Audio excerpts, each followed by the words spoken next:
Hello friends, welcome to Bengal study hub. আজকের অর্থাৎ 25 মে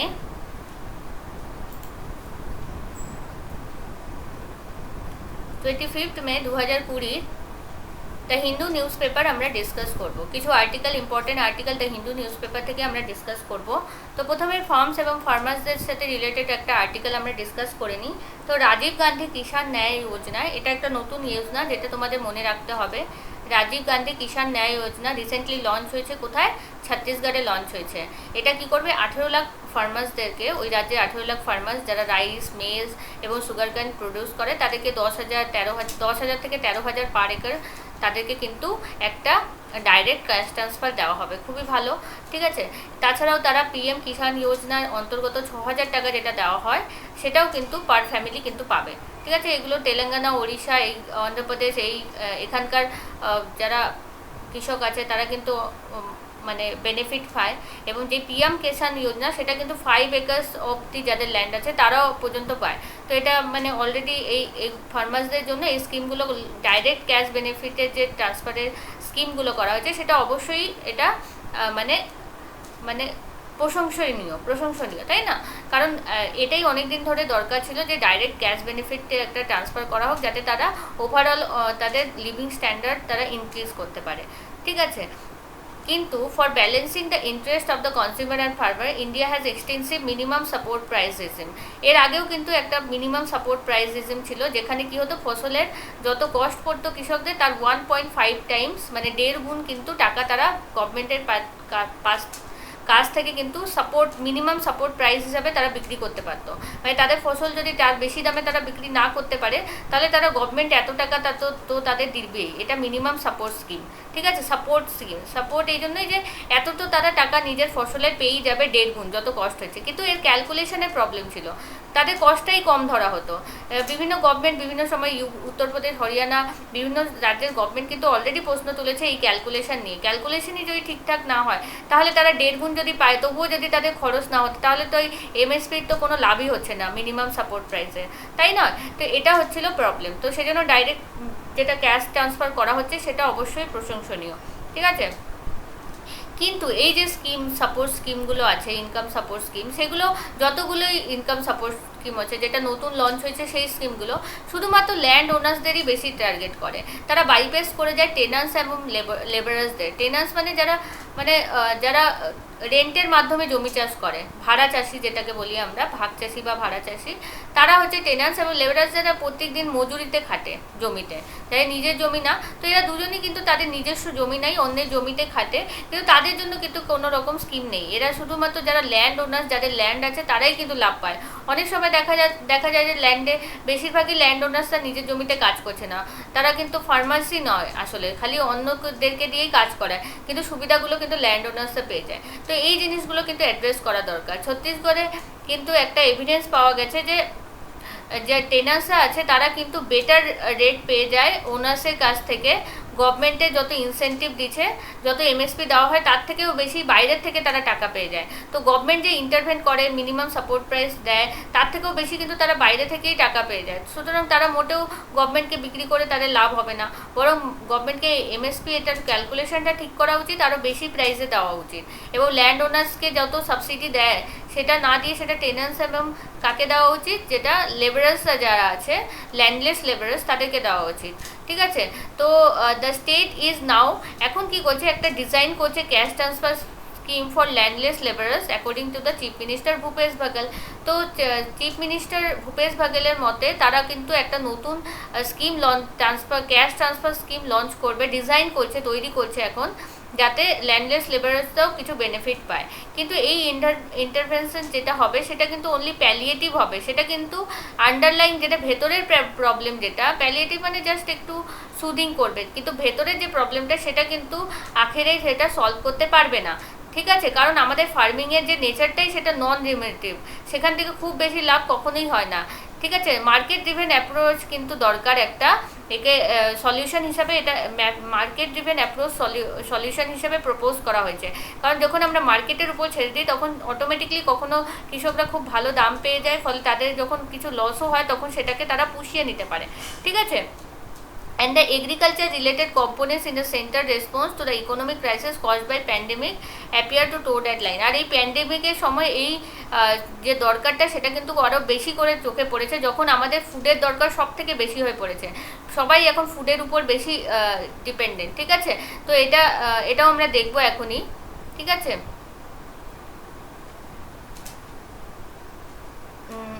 এটা তোমাদের দেখার দরকার নেই, তারপরে আমি দেখে নিচ্ছি কোনটা দরকার।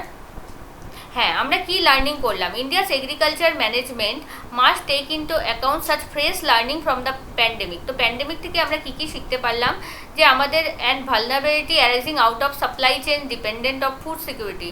আমাদের এই সময় কিন্তু সাপ্লাই চেইন দরকার ছিল, ফুড সিকিউরিটির দরকার ছিল, পুরো দেশে যাতে ইকুয়ালি সবাই মাইগ্রেন্ট লেবার্স থেকে নিয়ে যারা পুয়ার সবাইরই ফুড সিকিউরিটি দরকার ছিল। তো এই জিনিসগুলো আমাদের এখন এই প্যান্ডেমিকের সময় আমরা অনেক কিছু শিখতে পারলাম। The list of existing morbidities in the agriculture sector is also long. আর তাছাড়াও এই প্যান্ডেমিক তাছাড়াও যে এগ্রিকালচারের যে মরবিডিটি, যেরকম আমরা মরবিডিটি দেখছি করোনায় অনেকে মরে যাচ্ছে কিন্তু তার মরবিডিটি থাকছে, মানে আলাদা রোগগুলো আগে থেকেই ছিল, সেরকমই এগ্রিকালচার সেক্টরেও কিন্তু মরবিডিটি আছে অনেক। এই যে প্যান্ডেমিক সৃষ্টি হওয়ার আগে থেকেই অনেকগুলো মরবিডিটিস ছিল। কী কী ছিল? ইনক্লুডিং মেসি ল্যান্ড রেকর্ডসের খুব অসুবিধা, এখানে কোনো ল্যান্ড রেকর্ডস ঠিকঠাক নেই। মেসি ল্যান্ড রেকর্ডস, কারো নামে জমি আছে তো অন্য কেউ চাষ করছে, ঠিকঠাক কার জমি সেটা বোঝা যায় না, সব জমির প্রপার রেকর্ড পাওয়া যায় না, লেন্থ যেটা সাইজ থাকে জমির সেগুলো প্রপার উল্লেখ থাকে না, ডকুমেন্টসগুলো কোথায় আছে সেগুলো নেই। তো মেসি ল্যান্ড রেকর্ডস এগুলো কিন্তু দেখা যায়। আনসাইন্টিফিক অ্যান্ড আনসাস্টেনেবল ক্রপ প্যাটার্নের কোনো সাইন্টিফিক মেথড ইউজ করা হয় না ক্রপ করার সময়, লাগানোর সময়, বা ক্রপ ফসল আমাদের ফলানোর সময়। এবং আনসাস্টেনেবল ক্রপ প্যাটার্ন নেই কোনোটা, কোন ফসলের উপর কোন ফসল হবে, কটা ফসল একটা জমিতে করা যাবে, মানে কোনো সাইন্টিফিক অ্যান্ড কোনো সাস্টেনেবল প্যাটার্ন ফলো করা হয় না। Market linkages that make the farmers vulnerable to exploitation by official and middleman. এরকম মার্কেট লিঙ্কেজেস নাই, যেই মার্কেটের লিঙ্কেজেসটা আছে তাদের সেটাকে ফার্মার্সদেরকে আরও ভালনারেবল করে দেয়, এক্সপ্লয়েট করে তাদের, কারণ এই যে অফিসিয়ালস এবং মিডলসম্যানদের কিন্তু বেশি তাদের মধ্যে ইন্টারভেনশন দেখা যায়, যেটা কিন্তু মোটেও তাদের পক্ষে, কৃষকদের পক্ষে লাভবান হয় না। আর কি হয়? ইনঅ্যাডিকুয়েট ইরিগেশন, এগুলো কিন্তু তোমরা আমাদের এগ্রিকালচারের সমস্যা হিসেবে লিখতে পারো, এই সমস্যাগুলো যেগুলো প্যান্ডেমিকের আগে থেকেই ছিল। আর প্যান্ডেমিকের সময় যেটা দেখা গেছে সেটা হচ্ছে সাপ্লাই ডিসরাপশন, মানে ফুড তো আছে কিন্তু সাপ্লাই ঠিকঠাক করা যাচ্ছে না, ফুড সিকিউরিটিটা যে সাপ্লাই চেনের উপর ডিপেন্ড করছে সেটা কিন্তু এনশিওর করা যাচ্ছে না। ঠিক আছে, তো আগেরগুলো আর কি প্রবলেম আমরা দেখছিলাম? ইনঅ্যাডিকুয়েট ইরিগেশন ইনঅ্যাডিকুয়েট আছে, অ্যাডপশন অফ টেকনোলজির অ্যাডপশনের অভাব দেখা যায়, কনফ্লিক্ট উইথ ওয়াইল্ড লাইফ, অনেক সময় ওয়াইল্ড লাইফের সাথে যেগুলো জন্তু জানোয়ারের সাথে কনফ্লিক্ট দেখা যায়, and changing weather and climate pattern, যেটা আমাদের অলরেডি যে আমাদের পুরো মনসুনটাকেও চেঞ্জ করছে, ওভারঅল পুরো ক্লাইমেট অ্যান্ড ওয়েদার প্যাটার্নটা আমাদের ফসলটাকেও আগে যত প্রোডাক্টিভিটি হতো সেগুলোকে কমিয়ে আনছে। For now the centre has announce the MSPs for the current season at the earliest. ঠিক আছে, তো এমএসপিকে কী করতে হবে? কারেন্ট সিজনে অনেক আগে থেকেই কিন্তু ডিক্লেয়ার করে দিতে হবে, যাতে ফার্মার্সরা একটা ইনসেন্টিভ পায়। ঠিক আছে, এত এমএসপি পাবো, আমরা এরকমভাবে ফসল আমরা প্ল্যান করব। কিন্তু অ্যানাউন্সমেন্ট সবসময় কী হয়? আনসার্টেন থাকে, কখন মানে কবে এই যে এমএসপি অ্যানাউন্স করা হবে তার কোনো মানে বাধ্যবাধকতা, কোনো নিয়ম নেই, কোনো টাইম বাউন্ড নেই, সেটা কিন্তু আনসার্টেনিটি সৃষ্টি করে, অনিশ্চয়তা সৃষ্টি করে। The creation of the buoyant agriculture sector will take much more and those effort must be made on a war footing. তো এখানে লেখক বলতে চাইছেন যে ওয়ার ফুটিংয়ে এই যে এগ্রিকালচার সেক্টরে যে আমাদের রিফর্মটা আনতে হবে, ঠিক আছে, সেটা কিন্তু আমাদেরকে ওয়ার ফুটিংয়ে এই কাজটা শুরু করতে হবে, এফোর্টস দিতে হবে, তাহলেই আমরা একমাত্র এনশিওর করতে পারবো। নেক্সট আমরা আরেকটা আর্টিকেল দেখব। ঠিক আছে, আরেকটা পার্টে আমাদের আর্টিকেল আসতে পারে, এখন দুটো আর্টিকেলই আমরা দেখে নেব, নেক্সট যদি পার্টে আনতে পারি আরেকটা আর্টিকেল আনবো। তো দেখো এখানে হচ্ছে আমাদের খুব ইম্পর্টেন্ট একটা আর্টিকেল আছে, the need for a million work সাইজ নাও। এই যে এখন অনেক মনরেগা ওয়ার্কার্স যারা পরিযায়ী শ্রমিক, যারা আমাদের মাইগ্রেন্ট ওয়ার্কার্স, তাদেরকে কিভাবে, তাদের যে কীরকম অবস্থা হয়েছে, দুরবস্থা, এবং সেগুলোকে অ্যাড্রেস করার জন্য কী কী করা দরকার, সেটা হচ্ছে এই জিন ড্রেসের দ্বারা বলা হয়েছে। তিনি হচ্ছেন একজন প্রফেসর আর কি, আমরা দেখে নেব, এখানে লেখা আছে তার নাম। তিনি হচ্ছেন visiting professor at the department of economics Ranchi university, মানে তিনি ঝাড়খণ্ড থেকে বিলং করছেন এবং তিনি ঝাড়খণ্ডেই একটা কেস স্টাডি দিয়েছেন কিভাবে সেখানকার মানে লেবারার্সরা বা যেখানকার পুয়াররা তারা মানে কাজ করতে পারছে না। ঠিক আছে, তো the abdominable plight of the migrant workers in recent weeks has invaded the television screen and struck the nation's conscience। তো অলরেডি আমাদের পুরো দেশের বিবেকটাকে একেবারে জাগিয়ে তুলেছে এবং পুরো টেলিভিশন স্ক্রিনকে ইনভাইট করে রেখেছে এই মাইগ্রেন্ট ওয়ার্কার্সদের যে দুঃখ দুরবস্থা। ঠিক আছে, এবং সেটা এখনও যেটা আমরা দেখতে পাচ্ছি সেটা হচ্ছে শুধুমাত্র টিপ দেখতে পাচ্ছি।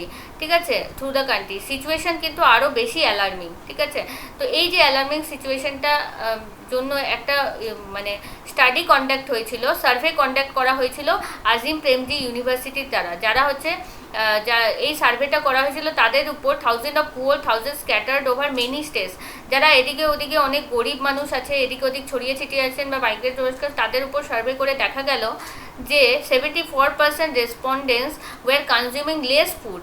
74% তাদের মধ্যে হচ্ছে আগে যত খেতেন তার থেকে কম খাবার খান। ঠিক আছে, এবং আরেকটা যেটা সার্ভে করা হলো ফরজানা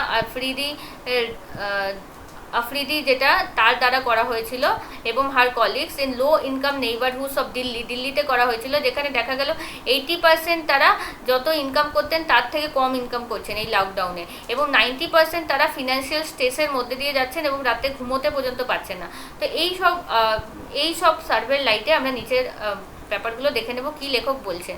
ঠিক আছে, তো পিডিএস, ঠিক আছে, থ্যাঙ্কফুলি তিনি বলছেন পিডিএস সিস্টেমটা খুব ভালো কাজ করেছে রিসেন্টকালে, আর সরকার যেটা অ্যানাউন্সমেন্ট করেছে ডাবল পিডিএস করা, সেটা অবশ্যই খুবই প্রশংসনীয় এবং সেটা বলেছে সার্ভেতেও দেখা গেছে যে 86% যারা পুয়ার ছিলেন তারা কিন্তু এটা অ্যাভেলেবেল করছেন, তারা অ্যাভেল করতে পারছেন এই সুবিধাটা, পাবলিক ডিস্ট্রিবিউশন সিস্টেম যেটাকে আমরা রেশন বলি, তাই না? তারা ফুড রেশন পাচ্ছেন এবং ডাবলিং দ্য রেশন সেটা তাদের খুব হেল্প করছে। কিন্তু লেখক এখানে সাজেশন দিচ্ছেন যে এই জিনিসটাকে আরও জুন মাস বিয়ন্ড জুন, মানে এখন তো জুন মাস অবধি করা হয়েছে, এরপরেও কিন্তু এই পিডিএস সিস্টেম যেটা ডবল দেওয়া হচ্ছে, ডবল রেশনের ব্যবস্থা, সেটা কিন্তু কন্টিনিউ করা হোক, আদারওয়াইজ কিন্তু প্রবলেম হবে।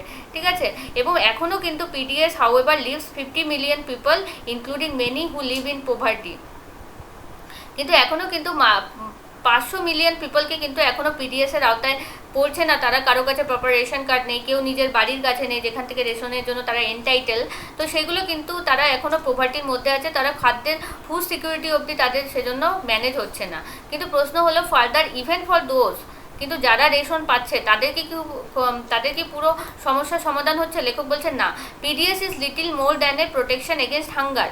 পিডিএস শুধুমাত্র হাঙ্গার, যাতে ক্ষুধায় কেউ মরে না যায়, শুধুমাত্র এটুকু এনশিওর করে। It can not ensure adequate nutrition let alone a decent standard of living. না তো এটা কোনো নিউট্রিশন দেয় এই পিডিএসের ফলে, যে আমরা একটা আমাদের প্রপার যে ডায়েটের দরকার হয়, নিউট্রিশন দরকার হয় আমাদের স্বাস্থ্যকে ভালো রাখার জন্য, সেটাও দেয় না, তার সাথে একটা যে স্ট্যান্ডার্ড অফ লিভিং মেনটেন করতে পারবে ওটা তো ছেড়েই দাও।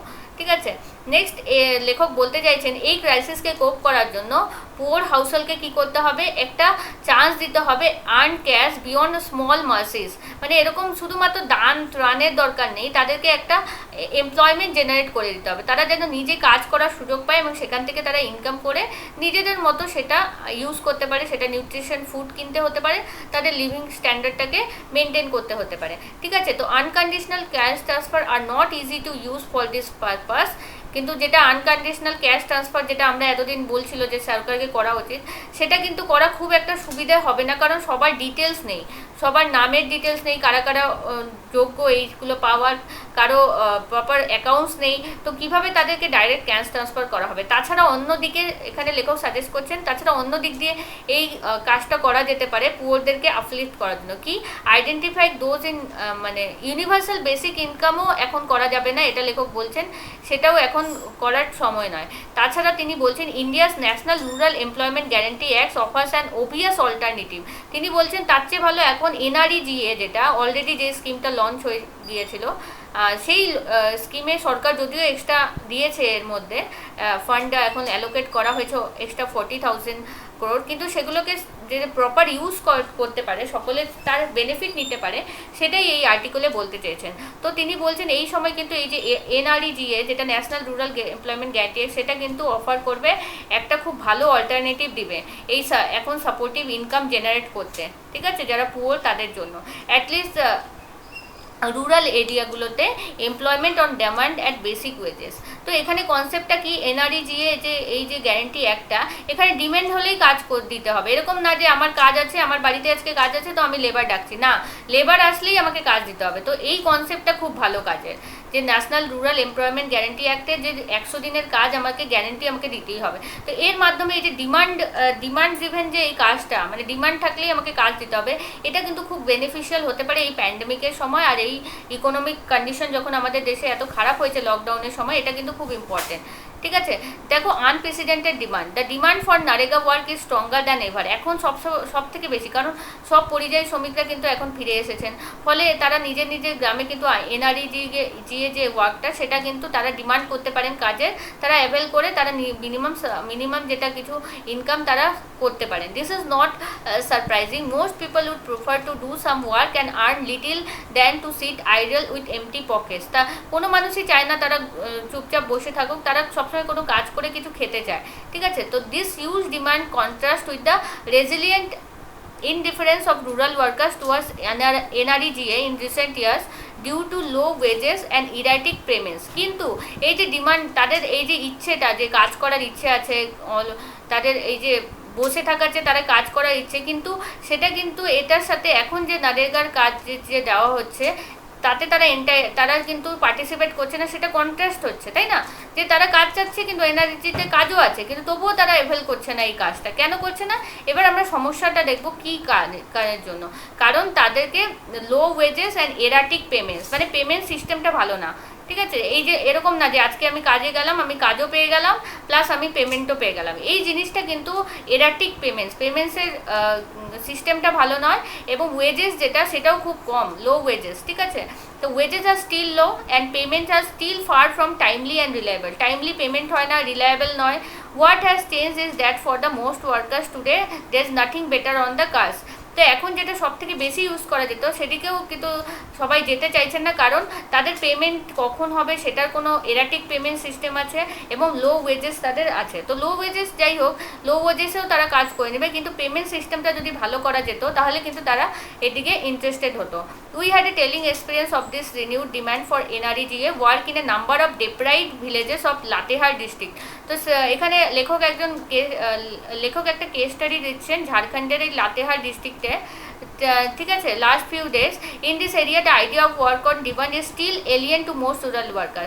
ইভেন তারা যে ডিমান্ড করলে কাজ পাবে এটাও তারা জানে না। এই যে NREGA বলে একটা অ্যাক্ট আছে, এবং এখানে তারা যদি ডিমান্ড করে কাজ চায়, তো গেলেই তারা যে কাজ এটাও তাদের কাছে এলিয়েন, মানে অজানা, তারা জানে না। So few of them take the initiative of applying for NREGA work. তো তাদের মধ্যে অনেক কমই কিন্তু তারা অ্যাপ্লাই করে, ইনিশিয়েটিভটা নেয় যে তারা এই ওয়ার্কে জয়েন করবে। But whenever we help people to prepare work applications, কিন্তু লেখক বলছেন যখনই আমরা যে হেল্প করে দিলাম কিছু মানুষকে যে তারা অ্যাপ্লিকেশন কিভাবে করবে তাদেরকে, তখন কি হলো না, men and women from almost every household in village flock to the spot with their job card to fill the form. তো তাদের কাছে যে জব কার্ড ছিল, NREGA জব কার্ড, যখন আমরা হেল্প করে দিলাম কীভাবে ফর্ম ভরতে হবে, ফর্ম ভরার জন্য, তখন আমরা দেখতে পারলাম যে অনেক মহিলা, ইভেন প্রত্যেকটা বাড়ি থেকে একজন মহিলা পুরুষ মিলে চলে এসেছে জব কার্ড নিয়ে নিজেদের কাজের জন্য। তার মানে তাদের জন্য মেন অবস্টাকল এটা নয় যে তারা কাজ পাচ্ছে না বা তাদের কাছে কাজ নেই, তাদের কাছে অ্যাওয়ারনেস নেই, তারা জানে না, এবং সিস্টেমটাও খারাপ। এই যে ফর্ম ফিল আপ করতে হবে, কতজন সেখানে ফর্ম ফিল আপ করতে পারে, এবং তাদেরকে যে সাহায্য করবে এরকম কতজন ওখানে উপস্থিত থাকে। লেখক বলছেন তারা তো এখানে হেল্প করে দিলেন, এতজন এসে দিল, কিন্তু আসলো কাজের জন্য, কিন্তু সব জায়গায় কি এরকম লোক পাওয়া যাবে যারা এরকম তাদেরকে হেল্প করার জন্য বসে থাকবে? তো যাই হোক, উইদাউট অ্যাসিস্ট্যান্স, সাহায্য ছাড়া, however most workers would find it difficult to submit work application. তো এই যে অ্যাপ্লিকেশনের ব্যাপারটা, এটাই হচ্ছে খুব কঠিন ব্যাপার। প্রথমেই অ্যাপ্লিকেশন করতে হবে। কি দরকার ভাই অ্যাপ্লিকেশন করার? আমি যাব, আমি কাজ করব, আমি টাকা পাবো, এত অ্যাপ্লিকেশন আমরা বুঝি না, তাই না? তো উইদাউট অ্যাসিস্ট্যান্ট, হাউএভার বেশি মানে সাহায্য ছাড়া তারা কিন্তু খুব ডিফিকাল্ট হচ্ছিল তাদের জন্য এই অ্যাপ্লিকেশনগুলো সাবমিট করা। The sad truth is that except in areas where rural workers are relatively empowered, work application reflected in e-master roles are not generally initiated by the workers themselves। তো তারা কিন্তু বেশিরভাগ ক্ষেত্রে এই যে নিয়মটা আছে যে প্রথমে মাস্টার রোলে তাদের নাম আসতে হবে, তাদের অ্যাপ্লিকেশন ফাইল করতে হবে, এগুলো কিন্তু তারা নিজেরাই করে না, তাদেরকে কিন্তু অন্যদেরকে দিয়ে করাতে হয় বা অন্য কেউ তাদের হয়ে করে দেয়। Instead they are initiated on their behalf by others, অন্য কাউকে দিয়ে তাদের করতে হয়। Who have a stake in activating NREGA work, যাদের দরকার হয় এই কাজের জন্য, ফর ইনস্ট্যান্স ল্যান্ড ওনার্স, যাদের দরকার হয় কিছু কাজ করানোর, তাছাড়া মিডল ম্যান, যাদের কাজ কিছু গভর্নমেন্ট অফিসিয়াল, যাদের কাজের দরকার হয় তারা এদেরকে ডাকে কাজ করে এবং অ্যাপ্লিকেশন ফিল করতে সাহায্য করে দেয়। কিন্তু এই যে ডিমান্ড ড্রিভেন যে এই স্কিমের যে নেচারটা, সেটা কিন্তু পারপাস কি ফলো হচ্ছে, এখানে কিন্তু উল্টো হয়ে যাচ্ছে। এখানে যাদের দরকার কাজ তারা করাচ্ছে, তারাই ফর্ম ফিল আপ করে দিচ্ছে, তারা তখন কাজ করাচ্ছে। কিন্তু যখন আমার শ্রমিকের কাজের দরকার তখন তো তারা করতে পারছে না, কারণ তারা তখন অ্যাপ্লিকেশন তখন কে ভরবে, তাদের দরকার বলে কাজে তখন তারা অ্যাপ্লিকেশন ভরে দিচ্ছে। কিন্তু যখন তাদের কাজের দরকার নেই, শ্রমিকদের দরকার কাজের, তখন কেউ অ্যাপ্লিকেশন তাদের জন্য ভরে দেবে না। তো এইগুলো হচ্ছে problem.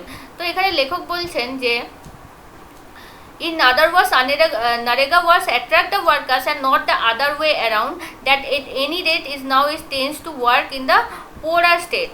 In the old days, পুরোনো দিনে কি হতো, workers were allowed to turn up at the work site. আগেকার দিনে কি হতো, ওয়ার্কার্সরা যেত ওয়ার্ক সাইটে যেখানে কাজ করানো হয় এবং তাদের নামটা ওখানেই স্পটেই enrol the name on the spot, that made things easier for them. এবং এটা কি করতো, তাদের জন্য কাজটাকে অনেক সহজ করতো।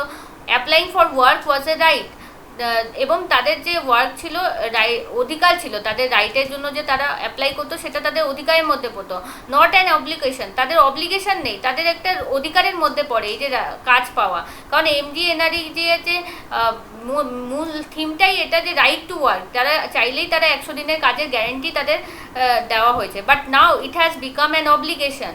No one can be employed unless his or her name has been entered in advance in the e-master roll। কিন্তু এখনকার দিনে কি হয়েছে, এটাকে কি করে দেওয়া হয়েছে, এটাকে অব্লিগেটরি করে দেওয়া হয়েছে যে কারো যদি নাম মাস্টার রোলে আগে থেকে অ্যাপ্লাই করে মাস্টার রোলে না থাকে তাহলে তারা ওয়ার্ক পাবে না, কাজ পাবে না। And most workers have no idea how to go about this. এবং বেশিরভাগ ওয়ার্কার্সদের এইগুলো আইডিয়া থাকে না কীভাবে অ্যাপ্লাই করতে হবে, কীভাবে মাস্টার রোলসে তাদের নাম আসবে ফাইনালি। তো এই জিনিসগুলোর জন্য কিন্তু এই স্কিমটা কিন্তু ধীরে ধীরে কী হয়ে যাচ্ছে, আনঅ্যাট্রাকটিভ হয়ে যাচ্ছে এবং কাজ খোঁজা সত্ত্বেও, লেবার থাকা সত্ত্বেও এই কাজটা হচ্ছে না, কাজই পাওয়া যাচ্ছে না। This is one reason why the scale of NREGA works remains very low. এই জন্যই নারেগা ওয়ার্কসের যে স্কেলটা সেটা খুবই কম in many states in spite of a huge demand for employment demand, এদিকে কাজও আছে কিন্তু এই যে এইগুলো ঝামেলার জন্য কাজ করতে কেউ ইনসেন্টিভ পাচ্ছে না। This situation cause the large scale opening of NREGA works on a proactive basis. এবার কি করতে বলছেন লেখক, every village needs at least one major work site. প্রত্যেকটা ভিলেজের একটা বড় ওয়ার্ক সাইটের দরকার আছে, যেখানে কি করতে হবে, একটা গুড নাম্বার অফ পিপল সেখানে যাবে এবং কাজ পাবে শর্ট নোটিসে, তারা উইথ অ্যাডিকুয়েট ডিস্ট্যাক্টিং প্রিকশন, মানে অ্যাডিকুয়েট ডিস্ট্যান্সিং প্রিকশন। এখন প্যান্ডেমিক চলছে, তো ডিস্ট্যান্স নিয়ে, সোশ্যাল ডিস্ট্যান্স মেনে তারা কিন্তু কাজ করবে এবং একটা ভিলেজে একটা এমন জায়গা চুজ করতে হবে যেখানে অনেকজন গিয়ে কিন্তু ওখানে গিয়ে সঙ্গে সঙ্গে কাজ পেতে পারে। Ideally worker should not be allowed to enrol at the work site. কিন্তু এখন কিন্তু ওয়ার্ক সাইটে এনরোল করার অধিকার দেওয়া হয় না, আগে থেকেই করতে হয়, যেটা আমরা আলোচনা করলাম। Further large scale employment generation should continue through out the monsoon. এবং মনসুনে যখন কাজ বন্ধ থাকে তখন লেখক বলছেন এই সময় কিন্তু অনেক লার্জ স্কেল এমপ্লয়মেন্ট জেনারেশনের দরকার আছে, কারণ এই সময় যখন এইরকম ইকোনমিক সিচুয়েশন, সবার অবস্থা খারাপ, সেই সময় মনসুনের সময় কাজ বন্ধ রাখা কিন্তু একেবারেই উচিত না। The hardest period of the year for poor people in large parts of rural area, কারণ এই মৌসুমের সময় কাজ বন্ধ থাকে বলে প্রত্যেক বছরই এই সময়টা খুব কষ্টের মধ্যে যেতে হয়। কিন্তু এই সময় যখন মাইগ্রেন্ট ওয়ার্কার্সরা নিজের বাড়ি ফিরে এসেছেন এবং আদার্স পুয়াররা যখন তাদের লাইভলিহুড আর্ন করতে পারছে না আদার সোর্স থেকে, তখন এই সময় কিন্তু মনসুনের সময় এমপ্লয়মেন্ট জেনারেট করতে হবে, এটা সাজেশন দিয়েছেন লেখক। নেক্সট দেখো, অ্যাভার্টিং আ humanitarian disaster in the next few months calls for a varied exploitation of Narega work. Much can be done to facilitate this, expanding the list of permissible work, hiring more Gram Rozgar Sevaks. তো এখানে লেখক কয়েকটা suggestion দিয়েছেন কি কি করা যেতে পারে এগুলোকে ফ্যাসিলিটেট বা এগুলোকে মানে বৃদ্ধি করার জন্য, এই কাজগুলোকে বৃদ্ধি করার জন্য এক্সপ্যান্ড করতে হবে লিস্ট অফ পারমিসিবল ওয়ার্কস, মানে যতগুলো ওয়ার্ক এর আন্ডারে পড়ে সেগুলোর লিস্টকে আরও বেশি করতে হবে, আরও বেশি কাজ এর আন্ডারে এনআরইজি এর আন্ডারে ঢোকাতে হবে। নেক্সট, হায়ারিং মোর গ্রাম রোজগার সেবক, যারা গ্রাম রোজগার সেবকস আছে তাদেরকে আরও বেশি করে হায়ার করতে হবে, দুই দিক দিয়েই হেল্প হবে, তারা একদিকে এই কাজটাকে এগ্রিভেট করতে পারবে, নেক্সট তাদেরও এমপ্লয়মেন্ট জেনারেশন হবে। সিম্পলিফাইং দ্য ইমপ্লিমেন্টিং প্রসেস যতগুলো গভর্নমেন্ট পলিসি প্রোগ্রামগুলো আছে সেগুলোকে সিম্পলিফাই করতে হবে। Mobilising para teachers for work application drivers, তো তারা প্যারা টিচার্সকে কিন্তু মোবিলাইজ করতে পারে এই কাজের জন্য, এবং আরও অনেক কিছু এরকম ধরনের কিন্তু ইনিশিয়েটিভ নেওয়া যেতে পারে এই এমজিএনআরইজি আন্ডারে আরও বেশি ওয়ার্কফোর্স জেনারেট করার জন্য। এবার বলছে সুইচ টু ক্যাশ পেমেন্ট, লেখক আরেকটা সাজেশন দিচ্ছেন এই যে এমজিএনআরইজি ওয়ার্কের আন্ডারে ক্যাশ পেমেন্টের দিকে সুইচ করতে হবে, তাহলে কি হবে, it is also both considering A turn to cash payment of Narega wages at least as an option for the duration of the crisis. এই সময় অ্যাটলিস্ট এই ক্রাইসিসের সময় ক্যাশ পেমেন্ট করা উচিত। This would not only help to ensure timely and reliable payment to residents but also spare workers the ordeal of extracting their wages from overcrowded banks and business correspondents. তো অনেকগুলো সুবিধা আছে cash ট্রান্সফারের, এই ক্রাইসিসের সময় তারা কোনো এরকম ডিলেড কোনো পেমেন্টের ব্যাপার থাকছে না, তারা পরে রিলায়েবল পেমেন্ট কোনো যে তারা কবে পেমেন্ট পাবে কোথা থেকে পাবে এটা থাকছে না, প্লাস তাদের হচ্ছে কোনো ব্যাংকে তাদের লাইন করে দাঁড়াতে হবে না, যেটা এই সোশ্যাল ডিস্টেন্সিং নর্মটাকে ভেঙে ফেলবে, বিজনেস করেসপন্ডেন্স যারা হয় তাদের কাছে বেশি যেতে হবে না, সেই জিনিসগুলো এনশিওর করা যেতে হবে। Further cash payment of wages would act as a tremendous incentive for rural workers to demand NREGA work. তাছাড়াও আমরা দেখেছি যে প্রত্যেক দিনের কাজে প্রত্যেক দিনের টাকা পেলে যারা কাজ করে তারা কিন্তু এটাকে ইনসেন্টিভ বলে মনে করে এবং তারা কাজ করতে বেশি অ্যাট্রাক্ট হয়, ঠিক আছে, রাদার দ্যান এক মাস পরে টাকা পাওয়াচ্ছে। And the idea of return to cash payment of wages likely to horrify those whose digital payment, লেখক এখানে বলছেন যারা ডিজিটাল পেমেন্টকে প্রমোট করে তাদের কাছে মনে হতে পারে এই যে ক্যাশ পেমেন্টের কথা আমি বলছি এটা তাদের কাছে খুব হরিফাইং বলে মনে হতে পারে, কিন্তু তাদের মনে হতে পারে এটা করাপশন হবে আরও যে ক্যাশ ট্রান্সফার, কিন্তু লেখক বলেছেন but recent experience suggest that this trust is misplaced, এরকম কোনো ভাবার কারণ নেই, কারণ ডিজিটাল পেমেন্ট সিস্টেমেও যাদের ঘাপলি করার দরকার, যারা করাপশন করে তারা সেই ডিজিটাল মাধ্যমেও নিজেদের রাস্তা খুঁজে নিয়েছে কিভাবে করাপশন করবে, কিভাবে টাকা মানে আর কি খাবে, তাই না? তো the latter may or may not be harder to fudge than the former. Even if cash payments are a little more vulnerable to leakages, that may be a tolerable price to pay in an emergency to protect workers from the hazards of NREGS Byzantine payment system. তো লেখক বলছেন এই যে NREGS যেরকম system আছে payment system, এই যে মানে এখানে স্যাংশন হতে হবে, এই স্যাংশন হতে হবে, তারপর অনেকদিন পর তারা টাকা পাবে, কিভাবে পেবে, কত পাবে, টোটাল পাবে কিনা, তার চেয়ে বরং ক্যাশ পেমেন্ট ট্রান্সফারটাই করা হোক, তাতে কিছু যদি লিকেজেসও থাকে সেটাকে টলারেবল করা যাবে এই ইমার্জেন্সি সিচুয়েশনে, ঠিক আছে। এবং আরেকটা জিনিস যিনি বলেছেন অবশ্যই ফান্ডস যেটা অ্যালোকেট করা যায়, funds are not an immediate concern since the NREGA budget for 20-21 has been raise to 1 lakh crore. তো 1 লাখ কোটি করে দেওয়া হয়েছিল প্রথমে বাজেটে 60,000 কোটি এবং এক্সট্রা এখন 40,000 কোটি, তো 1 লাখ কোটি টাকা কিন্তু বাজেট করে দেওয়া হয়েছে এনআরইজি, কিন্তু more is likely to be required to meet the tremendous demand for NREGA work. কিন্তু এখন যে এত ট্রিমেন্ডাস ডিমান্ড সৃষ্টি হবে এই কাজের জন্য তার জন্য আরও বেশি কিন্তু দরকার। It is important to ensure that funds never dry up, এবং সবসময় এনশিওর করতে হবে যে কোনো মতেই যদি কোনো জায়গায় ফান্ডসগুলো শেষ না হয়ে যায়, এরকম না যে ফান্ড নাই বলে কাজ হচ্ছে না। আমরা মানে 2-3 দিন পরপরই শুনতে পারি বিভিন্ন গ্রামে কেন কাজ হচ্ছে না এনার্জি, কারণ ফান্ড নেই, অ্যালোকেশন আসেনি, শেষ হয়ে গেছে টাকা বা আসেইনি। তো এই জিনিসগুলো হওয়া উচিত না, দিস হ্যাপেন এভরি ইয়ার, এবং প্রত্যেক বছর এরকম আমরা দেখতে পাই লাস্ট কয়েক বছর ধরে যে ফান্ড শেষ হয়ে যাচ্ছে, leading to huge wage arrears, এবং অনেক ওয়েজ এরিয়াস হয়ে গেছে। এই জন্য অনেকে কাজে ইনসেন্টিভ পাচ্ছে না, এত দিনের কাজের তারা পেমেন্টই পাচ্ছে না, কারণ ফান্ডই শেষ হয়ে গেছে। তো এত এরিয়াসটা বেঁচে আছে। NREGA is suppose to be a demand driven programme. NREGA সবসময় একটা ডিমান্ড ড্রিভেন প্রোগ্রাম, মানে ডিমান্ড হলেই এটাকে কাজ দিতে হবে with an open ended budget, এবং ওপেন এন্ডেড বাজেট থাকতে হবে, যে সবসময় যখন দরকার তখন যাতে বাজেট অ্যাভেলেবেল থাকে, যখনই, কারণ প্রভিশনটাই এরকম, ডিমান্ড থাকলে কাজ দিতে হবে। এবার কাজ করাবেন আর টাকা দেবেন না, এটা তো হতে পারে না। And nothing in the act authorises the government to impose the budget cap, এবং বাজেট ক্যাপ কোনো সময় এর মধ্যে লাগানো উচিত না, কারণ এই একটাই এরকম নেচারের যে সবসময় কাজ দিতে হবে এবং কাজ করালেই টাকা দিতে হবে। তো টাকার জন্য বাজেটে কোনো ক্যাপ থাকবে, এটা কিন্তু মেনে নেওয়া যাবে না। বাজেটে কোনো রকম ক্যাপ বা কোনো রকম এরকম থাকবে না যে এতটাই হবে। ক্যাপ মিনস কোনো স্টপেজ, মানে কোনো লিমিট থাকবে না বাজেটে, ঠিক আছে? যত ডিমান্ড তত কাজ, তত টাকা ফান্ড অ্যালোকেশন। তো এটাই ছিল, খুব ইম্পর্টেন্ট আর্টিকেলস ছিল। তো আজকে এই দুটোই আর্টিকেলস আমরা ডিসকাস করলাম। যদি নেক্সটে আর একটা আর্টিকেল আছে ডিসকাস করতে পারি, একটা জুডিশিয়ারি নিয়ে আছে এবং আরেকটা agriculture APMC agriculture produce marketing act নিয়ে দুটো আর্টিকেল রয়ে গেছে আমাদের, ঠিক আছে? ওকে, থ্যাংক ইউ।